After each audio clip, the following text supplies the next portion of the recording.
আমাদের জুমার নামাজে কি অমুসলিমেরা আসে? জোরে কন। ঈদের নামাজে আসে, মারা গেলে জানাজার নামাজে আসে, কুরবানির ঈদে এসে কি গরু ছাগল কেটে সহযোগিতা করে। আমাদের মুসলমানদের ধর্মীয় কোনো ইবাদত উৎসবে অমুসলিমদের পাওয়া যায় না।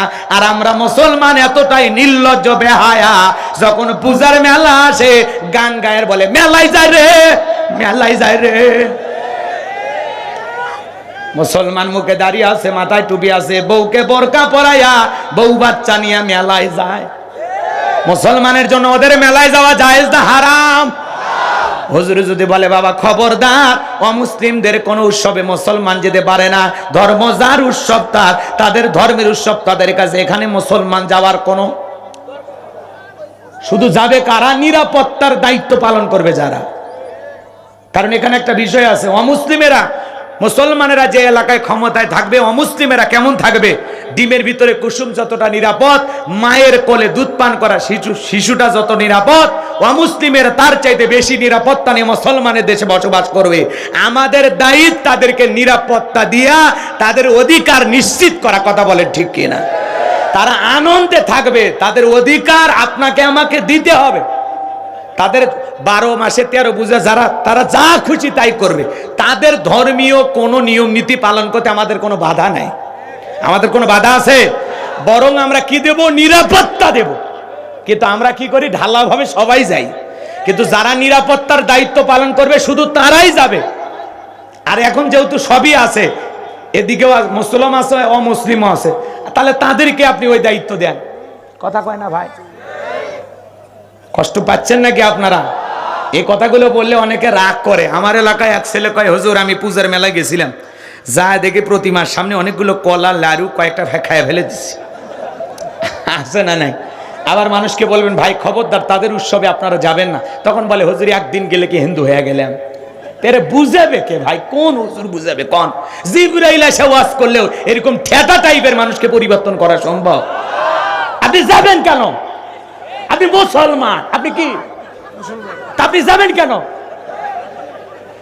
আপনার ঈদের নামাজে আসে, কোন ঈদের নামাজে আসে, জুমার নামাজে আসে, জানাজায় আসে, আপনি কেন যান? তার মানে কি ওদের চাইতে আপনার লজ্জা কম? অমুসলিমের যতটা লজ্জা আছে মুসলমানের তাই সে তো কম। আপনি বউ বাচ্চা নিয়ে মেলায় যাচ্ছেন, ফাজলামি করেন না। আল্লাহ আমাদের হেদায়েত দান করুন।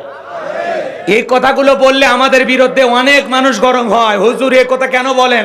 পরিষ্কার কথা, গাছ যার ফল তার, চাকরি যার বেতন তার, বউ যার হক তার। কে আপনারা মানবেন? নারিকেল গাছ যার নারিকেল সবার মানবেন? পুকুর যার মাছ সবার মানবেন? চাকরি যার বেতন সবার মানবেন? মানবেন? বউ যার হক সবার মানবেন? তো এগুলো মানবেন না, ওইটা ধর্মের ব্যাপারে কেমনি মানেন? ধর্ম যার, উৎসবও তার। বৌদ্ধদের উৎসব বৌদ্ধদের কাছে, খ্রিস্টানদের বড়দিন খ্রিস্টানদের কাছে, মুসলমানের 2 ঈদের দিন মুসলমানের কাছে। ওনারা বলুক, ওপরে যারা আছে ওনারা বলুক, বলে সবার মন জয় করে, সবার সাথে তাল মিলে থাকা লাগে।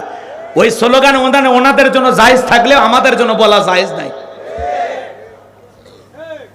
কথা কি ক্লিয়ার? বাংলাদেশে 116 জন আলেমের তালিকা হলো, আপনারা জানেন না? তার মধ্যে আমি একদম 23 নাম্বার। আমার এই বক্তব্যটাই ওনারা ভুল ধরছে, যে এই হুজুর বলে ধর্ম যার যার উৎসব, সবার এই স্লোগান দেওয়া যাবে না। আমার এই ভুলটাই ওই মানিক সাহেব ধরছে। ঘাতক দালাল নির্মূল কমিটি, শোনেননি? ঘাতক দালাল। যাই হোক, ওদিকে আর যাবো না। নামটা শুনে তো বুঝতেছেন, বিগ হাউস। ওটা চুলকেবি, সারা জীবন চুলকে আমরা আমাদের গতিতে চলবো। জীবন যৌথ আছে, মৃত্যু একদিন হবে। কথা বলেন ঠিক কি না? হক কথা বলা লাগবে। কথা কোন ঠিক কি না? এখন উচিত কথা যদি কই, পিঠের ওপর দিয়া যাবে মই।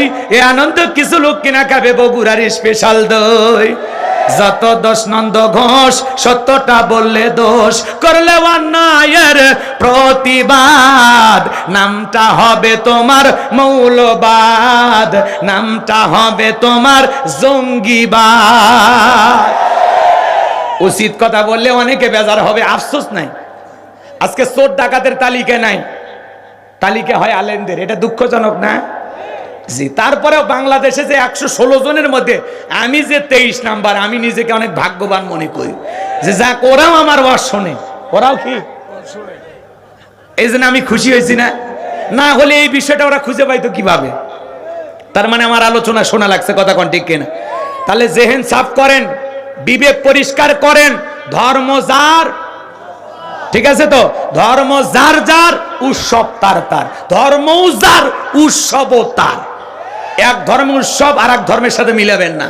ওনারা যদি আমাদের ধর্মের সাথে মানে আমাদের উৎসবে আসে, এটা আলহামদুলিল্লাহ, কিন্তু আমরা যেতে পারবো, কথা কি বুঝে আসছে? ওনারা আসলে বাধা নাই, কারণ ওনারা আমাদের উৎসব দেখে, আমোদ দেখে, প্রমোদ দেখে, আমাদের এই আনুষ্ঠানিকতা দেখে, আমাদের আদব আখলাক দেখে যদি নিজেকে পরিবর্তন করে মুসলমান হয়, এই সুযোগে ওনাদেরকে আমাদের কাছে মিটতে হবে, ওনাদের সাথে ভালো আচরণ করতে হবে, যাতে আমাদের ব্যবহারে অমুসলিমেরা মনে করে না মুসলমানের চাইতে ভদ্র মানুষ, আদবালা মানুষ, অমায়িক ব্যবহারের মানুষ আর অন্য ধর্মে নাই, বিদায় আমি অমুসলিম থেকে কি লাভ, আমার এই বন্ধু মুসলমান, আমিও মুসলমান হয়ে গেলাম। আপনার ব্যবহারে যেন অমুসলিমেরা কালেমা পড়ে মুসলমান হয়, এমন চরিত্র গঠন করা দরকার আছে না নাই? আর আপনি যখন ওদের অনুষ্ঠানে যা বলবেন, আপনারা যখন মায়ের কাছে কিছু চান, আমার নামেও চাইগিন, তখন ওরা কবে তাহলে আল্লাহ দিতে ব্যর্থ হয়েছে, এই জন্য আমাদের মায়ের কাছে আসছে। আপনি মুসলিম নেতা হয়ে কেমনে মুখ দিয়ে কথা বের করেন? কেমনে তাল মিলান? এমন তাল মিলাইন না যে তাল মিলানের কারণে আপনার ইমানটা চলে যাবে। তাল দেওয়া ভালো, এত তাল দিন না। কথা কি খারাপ লাগলো ভাই? আচ্ছা, আমি কি কারো নাম নিছি? কি দরকার, কি দরকার? আপনারা শুধু বুঝে নেন, আমরা চাই মিলেমিশে একটা সুন্দর সমাজে বসবাস করতে।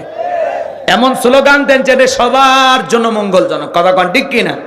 চলেন তাহলে স্লোগান এখন থেকে কি? ধর্ম যার যার, উৎসব তার তার। মনে থাকবে নাকি এই স্লোগান? আমি মারা যাব, আমার কণ্ঠ থাকবে, আমার আওয়াজ থাকবে, আমার প্রতিবাদ থাকবে, কথা কোন ঠিক কিনা? সম্মানিত ভাইয়ের আমার, এইবার চলেন ছোট্ট একটা শিরকির হাদিস বলে আমি আমার আলোচনা আরো সামনের দিকে নিয়ে যাব। অনেক কথা বলার ইচ্ছা আছে, আপনারা কি মন খারাপ করেন? নবীজি আমার এক জায়গায় বসা, ডেকে বলেন, আমার সাহাবীরা, একজন মানুষ একটা মাছি মেরে জাহান্নামে চলে গেল, আর একটা মানুষ মাসিমা না মেরে জান্নাতে চলে গেল। সাহাবা ইকরাম ডেকে বলেন, কাইফা ইয়া রাসূলুল্লাহ, নবী গো, এটা কিভাবে সম্ভব? একটা মানুষ কিভাবে মাছি মেরে জাহান্নামে চলে যায়, আর একজন মানুষ মাছি না মেরে কিভাবে জান্নাতে চলে যায়?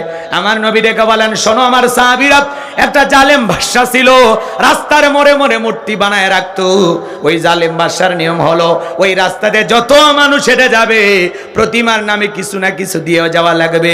কিন্তু ভালো করে বোঝার চেষ্টা করবেন, ওই বাদশার নিয়ম অনুযায়ী প্রত্যেকটা প্রতিমার পাশে মানুষ দাঁড়ায় পাহারা দিত, বাদশার লোকেরা পাহারা দিত। একজন ইমানদার ওই দিক দিয়ে হেঁটে যায়, জালেম বাদশার লোকেরা ডেকে বলে, প্রতিমার নামে কিছু দিয়ে যাও। ইমানদার ডেকে বলে, ভাই, প্রতিমার নামে দেওয়ার মতো আমার কাছে কোনো কিছুই নাই।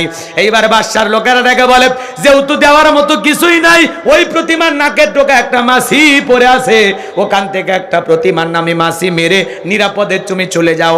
লোকটা চিন্তা করলে, একটা মাছি মেরলে কি এমন অপরাধ হবে? ইমানদার আল্লাহর বান্দা এবার একটা মাছি মেরে নিরাপদে চলে গেল। কয়েকদিন পর আর একজন ইমানদার ওই পথে হেঁটে যায়, জালেম বাদশার লোকেরা ডেকে বলে, এই প্রতিমার নামে কিছু দিয়া যাও। ইমানদার ডেকে বলে, আমি একজন মুসলমান, প্রতিমার নামে কোনো কিছু দেওয়া আমার জন্য শিরিক, আমি কিছু দিতে পারবো না। জালেম বাদশার লোকেরা ডেকে বলে, শোনো, ওই প্রতিমার নামে কিছু দিয়া যাও, না হলে বাদশার নিয়ম অনুযায়ী দেহ থেকে কাল্লাটা ফেলাইয়া দিব। ইমানদার ডেকে বলে, আমার পক্ষে প্রতিমার নামে কোনো কিছু দেওয়া সম্ভব নয়, কাল্লা দিতে রাজি, আল্লাহ দিতে রাজি নাই। আল্লাহু আকবার। এইবার বাদশার লোকেরা ডেকে বলে, শোনো, খামাকা ঝামেলা করে লাভ নাই।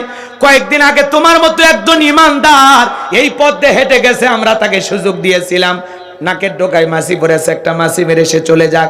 সে কিন্তু আমাদের অফারটা গ্রহণ করেছিল, বিধায় আজকে একই সুযোগ তোমাকে দিলাম, প্রতিমার নামে ওই একটা মাছি মেরে তুমি নিরাপদে চলে যাও। ইমানদার ডেকে বলে, না, প্রতিমার নামে মাছি মারার মতো সামান্য শিরিক আমি করতে পারবো না। এইবার জালেম বাংলাদেশে একটা হাইব্রিড স্লোগান আছে, কয় ধর্ম যার যার, উৎসব সবার। আছে না নাই? এই স্লোগান মুসলমান দিতে পারে না, ধর্ম যার, উৎসব তার। হিন্দুদের উৎসব হিন্দুদের কাছে, বৌদ্ধদের হিসাব বৌদ্ধদের কাছে, মুসলমানের উৎসব মুসলমানের কাছে। কথা বলে কোন তো এই আংটি কি আসলে আংটি না শয়তানি? একটা আংটি দিয়ে যদি ধনী গরিব হয়ে যায়, ব্যবসায় বরকত পাওয়া যায়, বিদেশে যাওয়া যায়, মামলা জেতা যায়, এক আংটিতে যদি এত কাজ হয়, তাহলে ওর 10 আঙ্গুলে 10টা আংটি ব্যবহার করে বাংলাদেশের সেরা ধনী হয়ে যেত, ওর আংটি বিক্রি করা লাগতো না।